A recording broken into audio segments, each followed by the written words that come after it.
Hello guys, আমি আজ explain করছি romance in the house episode 5।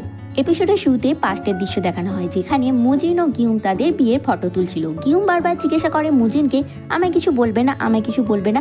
মুজিন তো বুঝতেই পারে না কি বলতে হবে। গিউম বলে, আমার হাতে মরবে নাকি, তাড়াতাড়ি আমাকে কিছু বলো। মুজিন বলে, আমি তো বুঝতেই পারছি না কি বলতে হবে। আমি বুড়ো হয়ে মরা পর্যন্ত যতদিন না আমার চুল সাদা হয় আমি তোমার সাথেই থাকবো। এই কথাটা বলা মাত্রই গিউম বলে, তবে ঠিক আছে। মুজিন এবারেও বুঝতে পারে না কি বলছে। এবার তাদের দুজনের ফাইনালি বিয়ের ফটো উঠে যায়।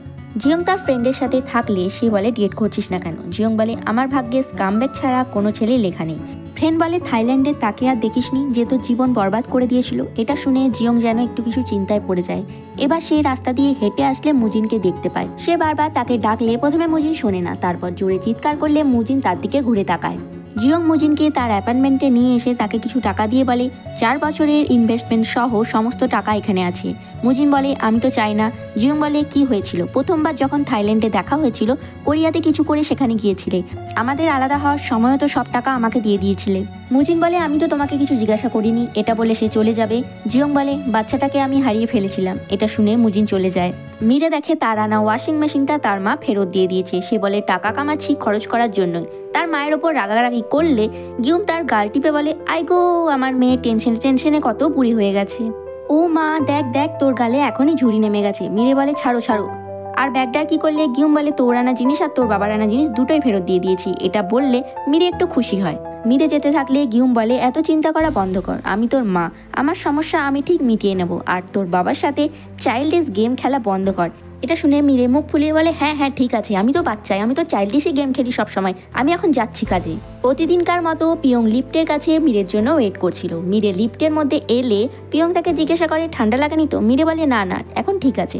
এরপর পিয়ং লিফট থেকে বেরিয়ে চলে গেলে সে তো পিয়ংয়ের দিকে তাকিয়ে থাকে। কিছুক্ষণ পর হুশ ফিরলে মিরে বলে, এই কি করছিস মিরে? গিউম বিলাত থেকে বেরিয়ে দেখে মুজিন একটা নতুন বাইক কিনে তার উপর স্টাইল মেরে বসে গিউমের দিকে তাকাচ্ছে।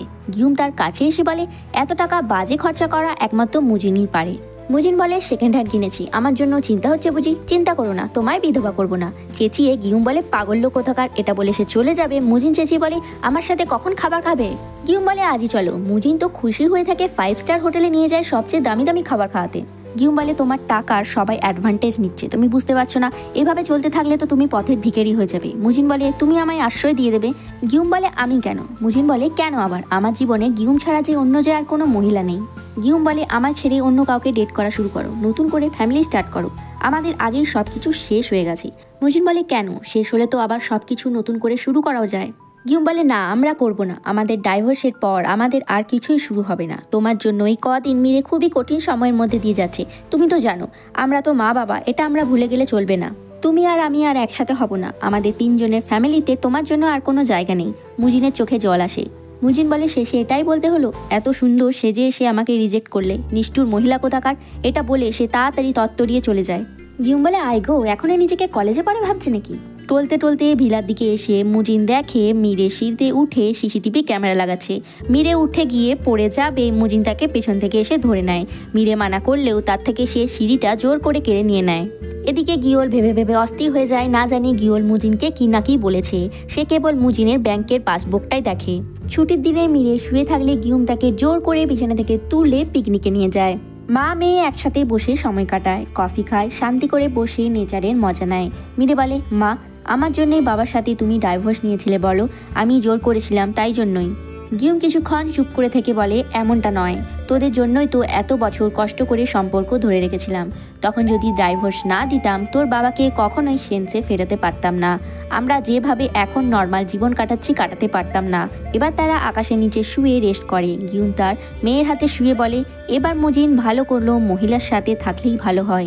মিরের কথাই শুনি এবার মনে হচ্ছে মা বাবাকে পুরোপুরিভাবে মুক্তি দিয়েছে। গিউম একটা দোকানের সামনে যেতে গিয়ে তাদের পুরনো একটা বিয়ের ফটো দেখে পাস্টের কথা চিন্তা করে। পিয়ং গেলে দূর থেকে দাঁড়িয়ে দেখে মিরে তার নতুন প্রোডাক্ট লঞ্চ নিয়ে ফোনে ব্যস্ত। মিরের ফোন শেষ হলে সে পিয়ংয়ের কোচিং সেন্টারের দিকে তাকিয়ে বলে, এখন যদি কয়েকটা বোর্ড ভাঙতে পারতাম খুবই ভালো হতো, আমার মাথাটা পরিষ্কার হয়ে যেত। এবার সে হাওয়াতেই ঘুষি মারতে থাকে। তার চুলগুলো পুরো তার মুখের সামনে চলে আসে, যেন তাকে ভূত মনে হয়। পিয়ং দূর থেকে দাঁড়িয়ে মীরের এই কাণ্ড দেখে হাসতে মীরে লজ্জা পেয়ে যায়। মীরে বলে, তুমি সবসময় আমাকে এই অবস্থাতেই কেন দেখো? দুজনে হেঁটে বাড়ি গেলে মীরে বলে, তোমার বাড়ি এইদিকে? পিয়ং বলে, না, অন্য সাইডে। শুনেছি এখানে কিছু কিডন্যাপিং হয়েছিল, তাই তোমাকে বাড়ি দিতে যাচ্ছি। মীরে বলে, দরকার নেই, লোকটা এত মার খেয়েছে যে ভবিষ্যতে কাউকে কিছু করতে পারবে না, আমার চিন্তা করার দরকার নেই। পিয়ং হঠাৎ বলে, তবে তুমি যাও, এখন আমি যাচ্ছি। পিয়ং কথাটা শেষ করেই সে সাইকেল নিয়ে চলে গেলে মীরে একটু স্যাড হয়ে হাঁটা শুরু করে। পিয়ংয়ের কথা চিন্তা করে। আবার পিয়ং সাইকেল নিয়ে মীরের কাছে চলে এসে তার চারিদিকে গোল গোল করে সাইকেলে ঘুরতে থাকে। সে বলে, এভাবে তোমাকে ছেড়ে চলে যাওয়া ঠিক নয়, তাই আবার ফিরে এলাম। পিয়ংয়ের হাসি দেখে মীরে নিজের মনে বলে, ভেরি ডেঞ্জারাস। এবার সে পিয়ংকে বলে, হঠাৎ কেন সেদিন আমার জন্য ছাতা এনেছিলে? আগে থেকে এমন কিছু করবে না, এত ভালো ব্যবহার আমার সাথে করবে না, বুঝতে পারলে? এখন তুমি বাড়ি যাও। এটা বলেই মীরে চলে যায়। পিয়ং রাতে বিছানায় শুয়ে চিন্তা করে মীরেকে কাঁদতে দেখে সে তার কাছে ছাতা নিয়ে গিয়েছিল।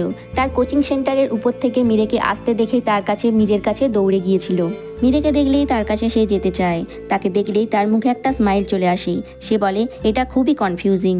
গিউম রাস্তায় গিয়ে দেখে জিয়ং তার চোখের সামনেই ড্রিঙ্ক করে রাস্তায় উল্টে পড়ে গেল। সে তাকে তুলে নিয়ে তার রুমে নিয়ে আসে। তার ঘরের অবস্থা দেখে সে বলে, এটা ঘর না কাবারখানা কিছুই বোঝা যাচ্ছে না। সে তার ঘরটা গোছাতে থাকে ও পরিষ্কার করতে থাকে। জিয়ং ঘোরের মধ্যেই বলে, পরের জন্মে আমি গিউম হতে চাই, কারণ গিউমের কাছে তার ফ্যামিলি আছে। ঘর গোছাতে থাকলে গিউমের হাতে মুজিনা জিয়ং এর ছবিটা চলে আসে। এটা দেখে তার অবস্থা টাইট হয়ে যায়। সে তার চোখ মুছে হাঁ হয়ে আলোতে গিয়ে ছবিটাকে বারবার দেখতে থাকে। বলে, এটা কি, এটা কি? সে বারবার জিয়ং এর দিকে তাকায় আর ছবিটার দিকে তাকায়। তার হার্টবিট বেড়ে যায় পুরো। এদিকে গিউমের কাছে রিজেক্ট হওয়ার পর মুজিনের অবস্থা তো টাইট হয়ে গেছে। মজনু হয়ে সে ঘুরে বেড়ায়। মোটর সাইকেল নিয়ে সমুদ্রের কাছাকাছি জায়গায় সে ঘুরে বেড়াতেই থাকে। তার চোখ মুখ দেখে মনে হয় সে কতদিন কত রাত ঘুমায়নি। ফটোটা দেখে গিউমের অবস্থাও খারাপ হয়ে যায়। ছিপি বন্ধ করে সে তেল ঢালে। গাড়িতে যেতে যেতে হঠাৎ কফি খেতে চায়। যত পারে ডিম ফাটিয়ে ডিমের সমস্ত জিনিস রান্না করে দেয়। বাচ্চারা জিজ্ঞেস করলে বলে, বাই মিস্টেক বানিয়ে ফেলেছি। রাতে ভূতের মতো ফ্যানের সামনে চুল এড়িয়ে বসে থাকলে হিয়ঞ্জে ভয় পেয়ে যায়। সে জিজ্ঞাসা করলে বলে, গরম লাগছে, খুব গরম লাগছে। মীরেও তাকে দেখে রাতে ভয় পেয়ে যায়। দেখে তার মা টিভিতে খালি থাইল্যান্ডে ঘুরতে যাওয়ার জিনিসপত্র দেখছে। সিইও মিটিংয়ে থাকলে অনলাইন সেলস কেন সেকেন্ড পজিশনে এসেছে এ নিয়ে সকলকে ঝাড়তেই থাকে, কথা শোনাতেই থাকে। এর উপরে সিইওকে একজন ফোন করে তাকে বলে, আমি আজ থেকে তোমাদের কোনো কোম্পানিকে প্রোডাক্ট সাপ্লাই করব না। এই মহিলা সিইওকে এত ঝাড়ে দেওয়ার পরে সে ফোন কেটে দেয়। সিইও ইমু চেঁচাতেই থাকে, কিন্তু সে তার কোনো কথাই শোনে না। ফোন কেটে দিয়ে তারপরে আবার সিইও সকল এক্সিকিউটিভদের ওপর চেঁচামেচি শুরু করে।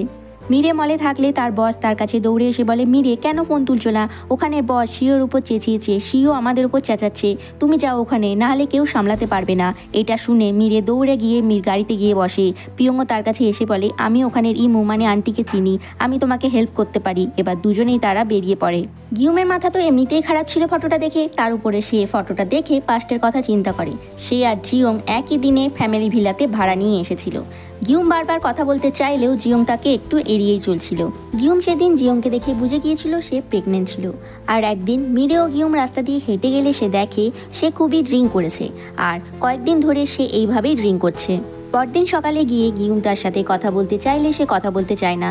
তখন গিউম তাকে হ্যাংওভার স্যুপ দিয়ে তাকে বলে, এটা তোমার দোষ নয় যে তুমি বাচ্চাটাকে হারিয়ে ফেলেছো, ভাবো এখনো ঠিক সময় আসেনি। এই কথাগুলো শুনে জিয়ং কান্না শুরু করে। গিউমকে জড়িয়ে ধরে সে চিৎকার করে করে কান্না করেছিল। এবার গিউম জিয়ংয়ের সাথে পার্লারে কথা বলতে আসে, কিন্তু সে কথা বলবে কি, সে কোনো কথাই বলতে পারে না, কথাগুলো ঘোরাতেই থাকে। শেষে বলে, থাইল্যান্ডটা ভালো জায়গা? জিয়ং বলে, হ্যাঁ, তুমি কি মিরি আর হিয়ঞ্জের সাথে যাবে? জিয়ং এবার কাজ করা স্টার্ট করে, পিছন ঘুরে গিউমের সাথে কথা বলতেই যাবে, দেখে গিউম সেখান থেকে গায়েব হয়ে গেছে। গিউম তো যখনই আপসেট হয় সে তো কয়েন বেসবল খেলতে আসে, এবারেও সে একই জিনিস করতে আসে। এবার গিউমের কল্পনা থেকে দুটো আলাদা আলাদা গিউম বেরিয়ে তারা সমস্ত কথা, মুজিনের কথা, তাদের কাটানো মুহূর্ত ডিসকাস করতে করতে শেষে তারাও লাস্টে ঝগড়া লেগে যায়। শেষে গিউম এদের বলে, হাট তোরা এখান থেকে, জোরে ব্যাগটাকে ছুঁড়ে ফেলে দিয়ে মুজিনকে গালাগালি করতে থাকে। এদিকে মুজিনের অবস্থাও খারাপ, সারাদিন বসে বসে সে ড্রিঙ্ক করেই যায়। রেস্টুরেন্টের মালিকও এসে তার সাথে বসে তার এই অবস্থার কথা জিজ্ঞাসা করলে মুজিন বলে, আমি রিজেক্ট হয়ে গেছি আমার ওয়াইফের কাছে। মালিক বলে, তবে তো তোমার গেম ওভার। মালিকটির কাছে তার মেয়ের ফোন এলে তার মেয়েটি তার কাছে অনেক কিছু আবদার করে টাকা চায়। সে চলে গেলে মুজিন স্যাড হয়ে বলে, অন্যদের মেয়েরা তার বাবার কাছে কত কিছু আবদার করে, আমার আর সেই ভাগ্য কোনোদিন হবে না। এদিকে মিরেও চলে আসে মহিলাটির কাছে। মহিলাটি সমুদ্র থেকে নানা জিনিস তুলে আনার কাজ করত, যেমনটা আমরা ওয়েলকাম টু সামদালি ড্রামাতে দেখেছিলাম। যারা দেখেছে তারা নিশ্চয় জানে মহিলাটি সেইটার দলের প্রেসিডেন্ট ছিল। মহিলাটি এদের মলে জিনিসপত্র সাপ্লাই করত, এখন সেই জিনিসপত্র দেবে না বলে। মিরে এসে তার কাছে অনুরোধ করে, হাঁটু গেড়ে বসে তার ডিসিশন চেঞ্জ করতে বলে, কিন্তু মহিলাটি বলে উঠে পড়ো, তোমার হাঁটুতে ব্যথা করবে, সিও নিজে এলেও আমি আমার ডিসিশন চেঞ্জ করব না। তখনই দেখি পিয়ং দৌড়ে দৌড়ে জ্ঞানমণি চেঁচিয়ে চেঁচিয়ে তার কাছে এসে তাকে জড়িয়ে ধরে ফেলে। মহিলাটা বলে, পিয়ং তোকে কত ছোটতে দেখেছিলাম, এখন তো আমার থেকেও লম্বা হয়ে গেছিস। পিয়ং বলে, আমি শুনলাম তুমি কোনো বিষয়ে রেগে আছো, তাই তোমার ফেভারিট জেলি নিয়ে এসেছি, হাঁ করো জ্ঞানমণি। মিরে এদের দেখে চমকে যায়। পিয়ং মিরেকেও প্যাকেটটা ধরিয়ে বলে, দাও দাও। মিরে উঠে মহিলাটির মুখের সামনে ধরে বলে, টুক টুক টুক জ্ঞানমণি খাও। এইসব কাণ্ড দেখে মহিলা ও পিয়ং দুজনেই ঘাবড়ে যায়। পিয়ং তো হেসেই ফেলে। মহিলাটি শেষমেশ জেলি খেয়ে এদের কথা শুনতে রাজি হয়ে যায়। মহিলাটি বলে, আমি কতবার রিকোয়েস্ট করেছিলাম, আমাদের এখানকার মহিলারা এত খাটাখাটনি করে, এদের প্রমোশন করতে হবে, কোনোবারই আমার কথা কেউ শোনেনি। মিরে বলে, আগের প্রোডাক্টগুলো তো তেমনভাবে সাকসেসফুল হয়নি। মহিলাটা বলে, এবারেও হবে না। মিরে বলে, এবারে এমনটা হবে না, এবারে তপকিটা হিট করবেই, সাকসেসফুল হবেই, কারণ আমি খুব হার্ড ওয়ার্কিং একজন। সোশ্যাল মিডিয়াতে এর প্রমোশন করব, আর যদি সাকসেসফুল না হয় আমি এখানে এসে আপনার সাথে আপনার টিম জয়েন করব। মিরের কথা শুনে দুজনেই হাসে। মহিলাটি শেষে এদের জিনিস দিতে রাজি হয়ে যায়। মিরে ও পিয়ং সমুদ্রের ধারে ঘুরতে যায়। পিয়ং দেখে মিরের ঠান্ডা লাগছে, সে তার জ্যাকেট খুললে মিরে বলে, দরকার নেই। পিয়ং বলে, তোমাকে কি দিচ্ছে, আমি তো বালি ঝাড়ছি। মিরে এগিয়ে গেলে পিয়ং তাকে জ্যাকেটটা তার গায়ে দিয়ে বলে, মজা করছিলাম। মিরে বলে, আগে কাজে এত ব্যস্ত ছিলাম, সমুদ্রের পাশ দিয়ে গাড়ি নিয়ে গেলেও সমুদ্রের কাছে এসে এনজয় করতে পারিনি, মনে হচ্ছে আজকে সমুদ্রকে প্রথমবার দেখছি। পিয়ং বলে, দেখো সমুদ্রের কাছে এসে কিভাবে চিৎকার করতে হয়। এবার পিয়ং জোরে জোরে সমুদ্রের দিকে তাকিয়ে চিৎকার করতে থাকে। মিরে তার এই কাণ্ড দেখে হাসে। তখনই অন্য একজন পাশ থেকে চিৎকার করলে মিরে শোনে ও দেখে সেটা তার বাবা। মুজিন জোরে জোরে চিৎকার করে বলছিল, কেন ফিরে এলাম, এখনই আমি এই পৃথিবী থেকে গায়েব হয়ে যেতে চাই। নিচে বসে পড়ে বালি ছোড়াছড়ি করে পাগলামি করতে শুরু করে। মুজিন হাঁ হয়ে চিৎকার করছিল। হঠাৎ মুখটা সাইডে ফিরিয়ে পিয়ং আর মিরেকে হঠাৎ দেখে তার মুখটা হঠাৎ বন্ধ করে দেয়। মুজিন এত জোরে জোরে চিৎকার করছিল, এরপর তার কাশি শুরু হয়ে যায়। মুজিন এদের কাছে গিয়ে বলে, তোরা তোরা। পিয়ং বলে, তোমরা কথা বলো, আমি এখন গাড়িতে গিয়ে বসছি। মিরে বলে, এখানে কি করছো? মুজিন বলে, আমার গুলি লাগা হৃদয়, হার্ট, মন ঠিক করতে এসেছি, শিওরে ভালোভাবে ফিরে যাস, এখন আমি আসছি। মুজিন যেতে গিয়ে পিয়ংকে দেখে বলে, তোর নাম পিয়ং তাই না? তবে সরি আমার তরফ থেকে, এই ফ্যামিলির মহিলারা খেলোয়াড়দের পাত্তা দেয় না। মুজিন এটা বলে চলে গেলে পিয়ং বলে, কি বলে গেল? মিরে বাড়ি ফিরে দেখে তার বাবা তার সিসিটিভি ক্যামেরাটার বদলে ভালো ক্যামেরা লাগিয়ে দিয়েছে। মিরে তার কলিগ দিদির সাথে থাকলে তখনই তাদের বোনাসের টাকা ঢোকে। দিদি বলে, এবারে কোথায় যাবি? মিরে বলে, এবার আমি আমার মায়ের সাথে থাইল্যান্ডের ট্রিপে যাব। এবার মিরে রাস্তার দিকে তাকিয়ে দেখে তার ভাই স্কুলে না গিয়ে ঘুরে বেড়াচ্ছে। মিরে তাকে ফোন করে জিজ্ঞাসা করলে সে বলে, স্কুলে আছি। মিরে বলে, আমি তো তোকে কোথাও স্কুলে দেখতে পাচ্ছি না। এটা শুনেই ভাই চারিদিকে তাকায়। তার দিদিকে দেখেই সে ফোন কেটে দিয়ে সেখান থেকে দৌড়ে পালিয়ে যায়। মিরে সিনিয়র ছেলেটির কফি শপে চলে এসে বলে, কোথায় আছে তাড়াতাড়ি বলো, না হলে কিন্তু খুবই খারাপ হয়ে যাবে। মিরের লুক দেখে ভয় পেয়ে ছেলেটিও ইশারায় বলে দেয় সে কোথায় লুকিয়ে রয়েছে। ভাই টেবিলের পিছনে লুকিয়ে থাকলে সে তার কলার ধরে টানতে টানতে তাকে নিয়ে গিয়ে ভর্তা বানিয়ে দিলে সে বলে দেয় সব টাকা সে খরচা করে দিয়েছে, গ্র্যাজুয়েশনের সব টাকার মাইনের টাকা সে ব্যবসার পিছনে লাগিয়ে দিয়েছে। সেটা কমসে কম 8 মিলিয়ন ওন ছিল, যেটা কোরিয়াতে অনেকটাই বেশি টাকা। এটা শুনে তো মিরের অবস্থা খারাপ হয়ে যায়। মিরে রেগে গিয়ে তার ভাইয়ের কলার ধরে বলে, আজ তোকে মেরেই ফেলবো। তখন ভাই বলে, বাবা আছে তো, এত চিন্তা করার কি আছে তোর? মিরে মুজিনকে ফোন করে দেখা করতে বলে। এদিকে মুজিনের গাড়ি দেখে গিউম বুঝে যায় সে ফিরে এসেছে। তার অ্যাপার্টমেন্টে গিয়ে বেল বাজালেও মুজিন দরজা খুলে না। গিউম রাগে ও একটু ভেবে মুজিনের সামনে জিয়ংয়ের ফ্ল্যাটের অ্যাপার্টমেন্টে গিয়ে গুটি গুটি পায়ে দরজার কাছে গিয়ে কান পেতে শোনে। এবার নিজের মাথা নিজেই ঠুকে বলে, পাগল হয়ে গেছিস গিউম? তত্তরিয়ে সিঁড়ি দিয়ে নামতে গেলে দেখে কাং আসছে। কাং তাকে বলে, আমাদের ভিলার ওনার মুজিন কিছুক্ষণের জন্য আমার রেস্টুরেন্টটা ইউজ করবে, তাই আমি কিছুক্ষণ পর সেখানে যাব। এটা শুনে তো গিউমের মাথা আরও খারাপ হয়ে যায়। সে তো উল্টোপাল্টা চিন্তা করতেই থাকে। মিরে তার বাবাকে এসে বলে, ভাই কি করছে জানো? স্কুল ছেড়ে দিয়ে বিজনেস স্টার্ট করবে ভাবছে। কি করবে এবার? তুমি কি ইনভেস্ট করবে বলেছো? মুজিন মিরেকে একটা কাগজ দিয়ে বলে, আমি ভিলাটা তোর মায়ের নামে করে দিয়েছি, আমি বেড হেরে গেছি, আমি এবার এখান থেকে চলে যাব। গিউম এসে দেখে জিয়ং তার পার্লারটা বন্ধ রেখে কোথাও গিয়েছে। এটা দেখে তো গিউমের মাথা পুরো আরও খারাপ হয়ে যায়। সে জোরে জোরে নিঃশ্বাস নিতে থাকে। ফোনটা বার করতে গেলে ফটোটা নিচে পড়ে যায়। মিরে তার বাবা চলে যাওয়ার কথা শুনে পুরো রাগে রাগে বলতে থাকে, এভাবেই চলে যাবে? নিজের মতো এলে আবার নিজের মতোই চলে যাবে? বিলার কাগজটা মুড়ে দিয়ে বলে, যাবার আগে যা করেছো সেটা ঠিক করে দিয়ে যাবে। ভাই তোমার অ্যাপার্টমেন্টে আজ থেকে থাকবে, ওর দায়িত্ব তুমি নেবে। মুজিন খুশি ও অবাক হয়ে বলে, এটাই চাস আমার কাছ থেকে? মিরে উঠে চলে যাবে, আবার দাঁড়িয়ে বলে, যতই আমাদের তুমি না চাও, ভুলে যেও না তুমি আমাদের বাবা। মুজিন বলে, এ কথার মানে কি? মিরে রেস্টুরেন্টের কাজ দিয়ে দেখে তার মা সেখানে আসছে। সে ঘাবড়ে গিয়ে তাড়াতাড়ি গিয়ে রেস্টুরেন্টের লকটা লাগিয়ে তাড়াতাড়ি তার বাবার কাছে এসে লুকিয়ে পড়ে বলে, মা আসছে, তাড়াতাড়ি গিয়ে লোকাও, চলো আমরা তাড়াতাড়ি লোকাই। গিউম এসে দরজাটা ঠেললেও সেটা খোলে না। এবার সে কাঁচ দিয়ে দেখতে থাকে ভেতরে কেউ আছে কিনা, কিন্তু কাউকে সে দেখতে পায় না। এবার দুই বাবা মেয়েও কাঁচের পেছন থেকে লুকিয়ে লুকিয়ে একবার উঠে নেমে দেখতে থাকে গিউম আছে কিনা চলে গেছে। এবার এরা দুজনেই হাঁপিয়ে গিয়ে নিচে বসে পড়ে। মুজিন বলে, আমরা এত লুকাচ্ছি কেন? মিরে বলে, মা যদি এই বেটের কথাটা জানতে পারে আমাদের কি করবে বলো তো? মুজিন বলে, আমাদের মেরে কিমা ভর্তা সব কিছু বানিয়ে দেবে। মিরে বলে, তাই বলছি, মাকে একদম জানতে দেওয়া চলবে না, নালে কিন্তু আমরা শেষ। জিয়ং পার্লারে ফিরে এসে রাস্তায় পড়ে থাকা ফটোটা তুলে নিয়ে দেখে সে ঘাবড়ে যায়। মুজিন বাইরে বেরোতে গিয়ে মিরেকে ইশারা করে বলে, আমি বেরোচ্ছি, 5 মিনিট পরে তুই বেরোবি, ঠিক আছে? লুকিয়ে বেরোবে। গিউম তার সামনে চলে এলে সে পুরো ঘাবড়ে গিয়ে নিচে বসে পড়ে। গিউম বলে, এতক্ষণ কার সাথে ছিলে? সত্যি করে বলবে কিন্তু। মুজিন বলে, একা ছিলাম, তোমাকে আর কেন মিথ্যে বলতে যাব? এটা বলতে গিয়ে মুজিন একটা হেঁচকি তুলে। গিউম তো বুঝে যায় সে মিথ্যে বলছে। গিউম পুরো রাগে বলতে থাকে, হেঁচকি তুললে? এখনই কথার মাঝে তুমি হেঁচকি তুললে?